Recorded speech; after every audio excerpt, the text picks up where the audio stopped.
So you guys are probably gonna hate me, but I didn't really like this movie that much. Hey guys, what's up? It's me, Anthony, here to give you guys another movie review. This time is for the Netflix film Vivo. Now this is the third Sony film to come to Netflix, Sony animated film to come to Netflix. You know, we've watched The Mitchells vs. the Machine, we've watched Wish Dragon. Both are in my top movies of the year so far, and now we have Vivo, so I was like hoping I can add this to my list again. Sony's animation is knocking it out of the park. Sadly, I don't think Vivo will be in my top movies of the year, but I don't think it's that bad either. It just personally wasn't for me, and the audience that this movie is targeting is very specific. You know, I can see other people, young kids particularly, doesn't matter what their background is, enjoying this movie because, you know, it has cute little monkeys and animals, and there's a lot of music in here that I can see them enjoying. But for me, it just didn't really hit. I thought it was really by the numbers. We've seen animated movies go by this formula a lot.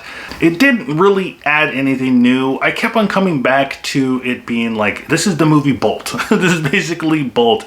And the message that they have in here, while it's a good message, again, we've seen it before. And I'm not opposed to movies having the same message and like over and over again, or the same plot or anything like that. It's just, you got to do it a little bit differently. And just adding a monkey, a kinkajou, as I say, is that what it's called? And having a whole bunch of really good Cuban music isn't really enough for me to just, for it to be different and for it to stand out.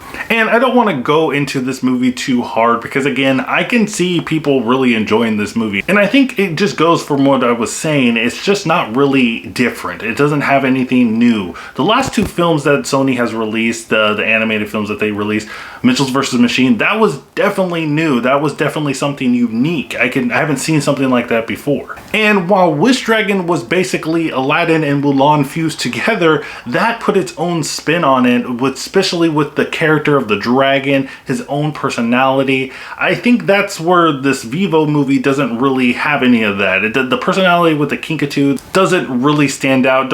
I just get a generic, like, he doesn't like something and then eventually he does like something kind of vibe going with him. But I will say the first 15 minutes, they land a big surprise in there, and I was kind of caught off guard for a while, and I was just wondering, whoa, they really went there. But sadly, for me, I don't think there's a lot to write home about. I did enjoy the character Gabby. I thought she was probably the strongest character in the film. She kind of kept me interested in the film, but the animation is probably the weakest animation I've seen from Sony Animation so far, this year at least. But guys, definitely don't take my word for it. If Vivo was something that speaks to you from the trailers, from the music, I can definitely see people that, you know, grew up in the Cuban culture, or know somebody that's Cuban, or just likes Cuban music in general.